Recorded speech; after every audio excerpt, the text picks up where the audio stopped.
کہ ماشاءاللہ کھلے دماغ و دل کی ہے، یہ بات سنتی بھی ہے، اور جہاں پر خاموشی چپ رہنا ہے برداشت کر جاتی ہے، بات کو اگر وہ چھیڑتے ہیں تنگ تو یہ برداشت کر جاتی ہے، لیکن وہ پھر خاموش ہو جاتی ہے، اور خاموش ہونے کا مطلب ہے کہ اس نے اس تعلق کو ختم کر دیا۔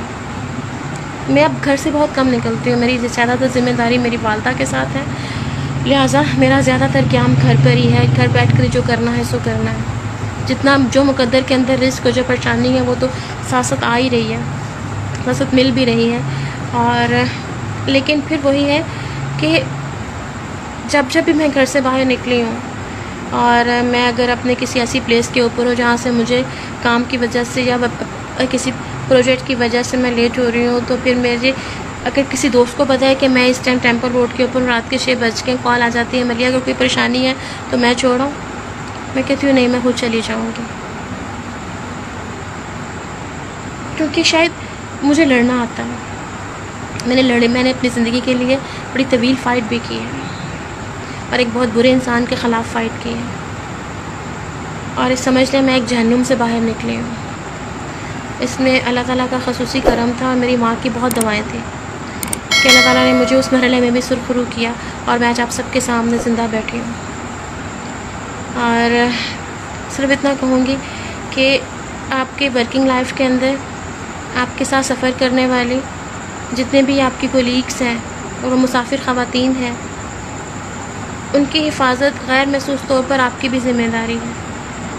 اللہ تعالیٰ نے کمزور پر آپ کو ایک اگر ترجیح دے رہی ہے تو آپ کا فرض ہے کہ آپ اپنے اس کمزور ہم سفر کو، کمزور ساتھی کو، کمزور قریب کو تحفظ فراہم کریں، اس سے خبردار کریں۔ مجھے یاد ہے ہم لوگ وقت ٹی وی میں تھے تو ہمارے کولیگ تھے، وہ بڑے فسادی قسم کے تھے، لیکن میں ان پہ ٹرسٹ کرتی تھی، ان کو ایز اے استاد بڑے بھائی کے طور پر عزت دیتی تھی، تو ان کا ایک اسکینڈل سامنے آیا تو مجھے میرے کولیگ نے کہا ملیحہ ہمیں تو پہلے دن سے پتہ تھا کہ وہ شخص ایسا ہے۔ میں نے کہا لعنت ہے تم لوگوں پر،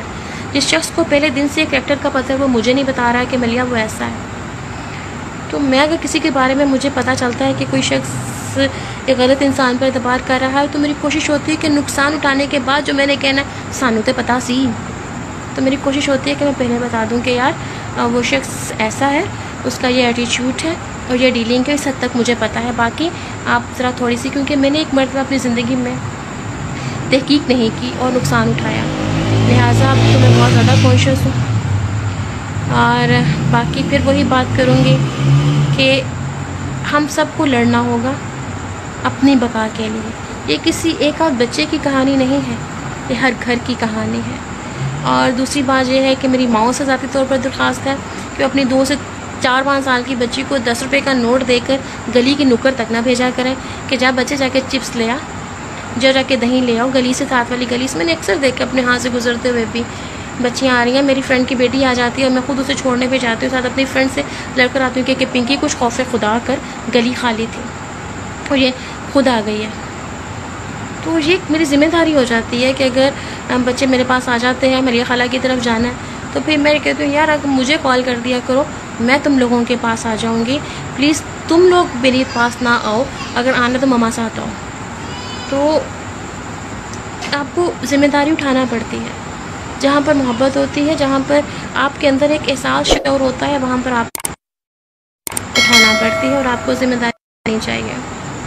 میری کیونکہ میں اس ایشو پر تھوڑا بہت آج کل پھر سے لکھنے کی طرف آئی ہوں، تو میرا پہلا فیچر اسی ایشو کے اوپر ہے۔ تو جن دوستوں سے بات ہو رہی ہے، جن سائیکیٹرسٹ سے بات ہو رہی ہے، ہر شخص یہ کہہ رہا ہے کہ ملیحہ سمجھ میں نہیں آ رہا، ہمیں خوف کا شکار ہے۔ ہماری مائیں، ایون ایک باپ نے مجھے کہا ملیحہ باجی میں بڑے خوف کا شکار ہوں، میں آپ کو بتا نہیں سکتا، میری بچی نارمل ہے اور میں اسے گھر سے باہر نہیں نکالتا، میں اپنے گھر کے اندر کسی دوسرے کو آنے نہیں دینا چاہتا، کیونکہ میری بچی کو صحیح اور غلط کا نہیں پتہ، وہ سینس لیس ہے، کیونکہ بچی 12-13 سال کی ہے اور اس کا جو دماغ ہے وہ 2 یا 3 سال کے بچے کا ہے، 3 یا 4 سال کے بچے کا آپ سمجھ لیں۔ تو جہاں پر ایک باپ بھی خوف کا شکار ہو جائے، یعنی خوف آپ سے لڑنے کی صلاحیت چھین لیتا ہے، یہ بات ذہن میں رکھیں کہ خوف لڑنے کی صلاحیت چھین لیتا ہے، لہٰذا سب سے پہلے اپنے اندر ایک خوف کو ختم کریں اور اپنا کردار ادا کریں۔ اسی ایشو پر انشاءاللہ تعالی میرا ویڈیو بلاگ بھی آئے گا اور میرا فیچر بھی آئے گا. مجھے اب اپنی دعاؤں میں یاد رکھیے گا. بعض اوقات میرا دل کرتا ہے کہ میں لڑوں، میں ہر اس ماں سے لڑوں جس نے اپنی بچی کو اگنور کیا، اپنے بچے کو اگنور کیا اور اسے 10 20 25 روپے پکڑا کر دودھ دہی لینے کے لیے بھیج دیں. میں اس باپ سے لڑوں کہ تم بیٹھے سگریٹ پی رہے تھے اور ادھر تمہاری بیٹی کی عزت کے ساتھ کھلواڑ کیا جا رہا تھا، تمہاری بیٹی کی معصومیت لوٹی جا رہی تھی. میں ہر اس ماں کو پکڑ کر نوچوں، چپیڑے ماروں کہ عورت ٹی وی نہ دیکھتی، خود چلی جاتی. کاش میرے اختیار میں ایسا ہوتا. مجھے آپ سب کی دعاؤں کی بہت ضرورت ہے. ایک بہن، ایک دوست، ایک بیٹی سمجھ کر ہی صحیح مجھے اپنی دعاؤں میں یاد رکھیے گا اور بہت زیادہ دعاؤں میں یاد رکھیے گا. اللہ تعالیٰ آپ سب کا، مجھ سمیت آپ سب کا حامی و ناصر ہو. شکریہ.